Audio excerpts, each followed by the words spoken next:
Hello friend, સ્વાગત છે તમારું મારી ગુજરાતી રસોઈ ટિપ્સ ચેનલમાં। તો આજે આપણે બનાવીશું ચાનો મસાલો।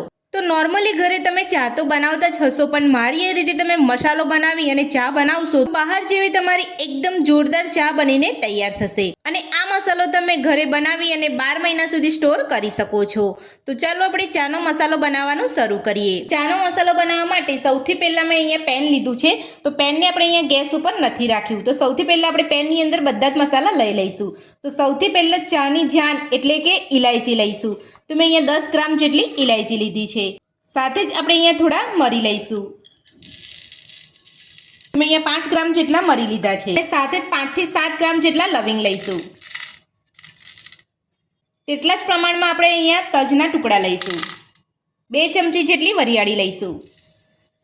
જો તમે અહીંયા કોઈ મસાલા ઓછા પસંદ કરતા હોય તો તમે અહીંયા ઓછા પણ લઈ શકો છો। તો વરિયાળી લીધા પછી આપણે અહીંયા 4 મોટી ઇલાયચી લઈશું, જેને એલચા પણ કહેવામાં આવે છે। તો આપણે અહીંયા ઇલાયચી આખી નથી લેવાની, અંદરના દાણા કાઢીને જ લેવાની છે। તો હવે આપણે તેના દાણા કાઢીને અંદર એડ કરી દઈશું। તો આપણે ઇલચાના દાણા અહીંયા કાઢી લીધા છે। તો હવે આપણે થોડા તુલસીના પાન લઈશું। તો તુલસીના પાન મેં અહીંયા માંજર સાથે લીધા છે, તેને પણ આપણે અહીંયા ઉમેરી લઈશું। તો બધા જ ચાના મસાલા આપણે અહીંયા લઈ લીધા છે। તો હવે આપણે તેને થોડા શેકી લઈશું। તો આપણે અહીંયા વધારે પડતા નથી શેકવાના, ફક્ત અહીંયા 2 થી 3 મિનિટ માટે શેકવાના છે। તો મસાલાને આપણે અહીંયા એટલા માટે શેકવાના છે કે તેની અંદર રહેલો ભેજનો ભાગ હોય બધો સરસ રીતે બળી જાય અને તમે આ મસાલાને 1 વર્ષ સુધી સ્ટોર કરી શકો। હવે આપણે મસાલાને 2 થી 3 મિનિટ માટે શેકી લઈશું।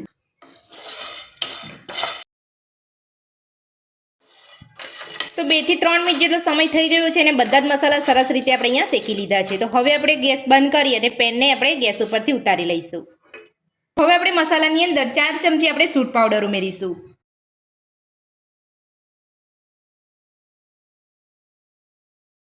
તો આ રીતની જે સૂકી સૂંઠ આવતી હોય તેને જ મેં અહીંયા ઘરે વાટી અને મિક્સર જારની અંદર પીસી લીધી છે। જો તમે અહીંયા સૂંઠ પાવડર તૈયાર લેવા માંગતા હોય તો તમે તૈયાર પણ લઈ શકો છો। તો હવે આપણે બધું સરસ મિક્સ કરી લઈશું। તો આપણું પેન ગરમ છે એટલે આપણો સૂંઠ પાવડર પણ અહીંયા સરસ રીતે ગરમ થઈ જશે। તો તેની અંદર અહીંયા ભેજવાળો ભાગ હશે તે પણ નીકળી જશે। તો હવે આપણે મસાલાને થોડા ઠંડા થવા દઈશું। મસાલો આપણો અહીંયા ઠંડો થઈ ગયો છે। તો હવે આપણે મિક્સર જારની અંદર લઈ અને પીસી લઈશું। તો બધો જ મસાલો આપણે અહીંયા પીસી લીધો છે। તો હવે આપણે ચેક કરી લઈશું। તો તમે જોઈ શકો છો એકદમ સરસ આપણો મસાલો અહીંયા પીસાઈને તૈયાર થયો છે। તો આ રીતે તમારે અહીંયા મસાલો પીસી લેવાનો છે। તો હવે આપણે એક બાઉલની અંદર કાઢી લઈશું। તો મસાલાને પીસીને આપણે એક બાઉલની અંદર કાઢી લીધો છે। તો હવે આપણે ચા બનાવીશું। તો ચા બનાવવા માટે સૌથી પહેલાં મેં ગેસ ઉપર એક તપેલી રાખી છે। તો હવે આપણે ચા બનાવવા માટે અડધો કપ પાણી લઈશું। તો મેં અહીંયા 1 કપ ચા બનાવી રહી છું એટલે મેં અહીંયા અડધો કપ પાણી લીધું છે। તો હવે આપણે અહીંયા પાણીને થોડું ગરમ થવા દઈશું। તો તમે અહીંયા જોઈ શકો છો પાણી અહીંયા સરસ રીતે ગરમ થઈ ગયું છે। તો હવે આપણે તેની અંદર નાની 1 ચમચી જેટલી ચા ઉમેરીશું। તો ચાનું પ્રમાણ તમે તમારા ટેસ્ટ પ્રમાણે વધુ કે ઓછું કરી શકો છો। હવે આપણે ચાને થોડી ઉકળવા દઈશું। તો તમે અહીંયા જોઈ શકો છો ચા એકદમ સરસ રીતે આપણી ઉકળી ગઈ છે। તો હવે આપણે તેની અંદર નાની 1.5 ચમચી જેટલી ખાંડ ઉમેરીશું। તો ખાંડનું પ્રમાણ પણ તમે તમારા ટેસ્ટ પ્રમાણે વધુ કે ઓછું કરી શકો છો।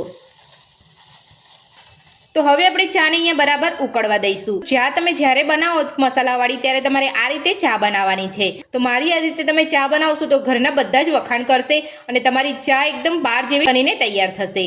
અને તમારે ખાંડ તમારે ચા ઉમેર્યા પછી બરાબર ઉકળે ત્યારબાદ તમારે અહીંયા ખાંડ ઉમેરવાની છે, કારણ કે ખાંડનું પણ પાણી છૂટતું હોય છે, એટલે તમારો ચાનો સ્વાદ એકદમ સરસ આવશે। તો હવે આપણે અહીંયા ચાને થોડી ઉકળવા દઈશું। તો તમે જોઈ શકો છો અહીંયા એકદમ સરસ રીતે આપણી અહીંયા ચા ઉકળી ગઈ છે। તો હવે આપણે તેની અંદર દૂધ ઉમેરીશું। તો જેટલું તમે અહીંયા પાણી લીધું હોય એટલું જ તમારે અહીંયા દૂધ લેવાનું છે। તમે અહીંયા અડધો કપ પાણી લીધું હતું તો તેની સામે અડધો કપ દૂધ લીધું છે। તો હવે આપણે 2 થી 3 મિનિટ માટે ચાને ઉકળવા દઈશું। તો જ્યારે પણ તમે આ રીતે ચા બનાવો ત્યારે તમારે ઠંડા દૂધનો ઉપયોગ નથી કરવાનો, તમારે થોડું ગરમ જ દૂધ હોય એનો જ ઉપયોગ કરવાનો છે।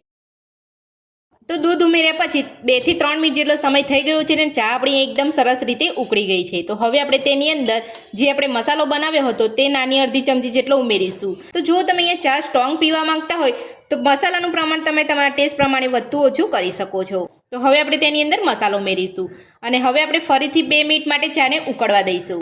તો આ રીતે તમે ચા બનાવો ત્યારે તમારે અહીંયા દૂધ ઉમેર્યા પછી જ તમારે અહીંયા મસાલો ઉમેરવાનો છે અને ચાને અહીંયા થોડી ઉકળવા દેવાની છે। તો તમારી ચા એકદમ બાર જેવી બનીને તૈયાર થશે। તો તમે અહીંયા જોઈ શકો છો ચાનો કલર પણ એકદમ સરસ આવ્યો છે અને ચા પણ અહીંયા સરસ ઉકળી ગઈ છે. તો હવે આપણે ગેસની ફ્લેમ બંધ કરી અને ચાને કાઢી લઈશું. તો ચાનો મસાલો આપણે અહીંયા બનાવી લીધો છે અને એ ચાના મસાલાથી આપણે અહીંયા મસાલા ચા પણ બનાવી લીધી છે. તો મારી આ રીતે તમે ચાનો મસાલો ઘરે બનાવવાનું એકવાર જરૂરથી ટ્રાય કરજો. તો તમારી ચા એકદમ જોરદાર બાર જેવી બનીને તૈયાર થશે. તો ચાનો મસાલો બનાવવાની રીત તમને મારી કેવી લાગી મને કોમેન્ટ બોક્સમાં કોમેન્ટ કરીને જરૂરથી જણાવજો. રેસીપી પસંદ આવી હોય તો વિડીયોને લાઇક કરજો, ચેનલને સબસ્ક્રાઇબ કરજો, તમારા મિત્રોને જરૂરથી શેર કરજો. Thank you.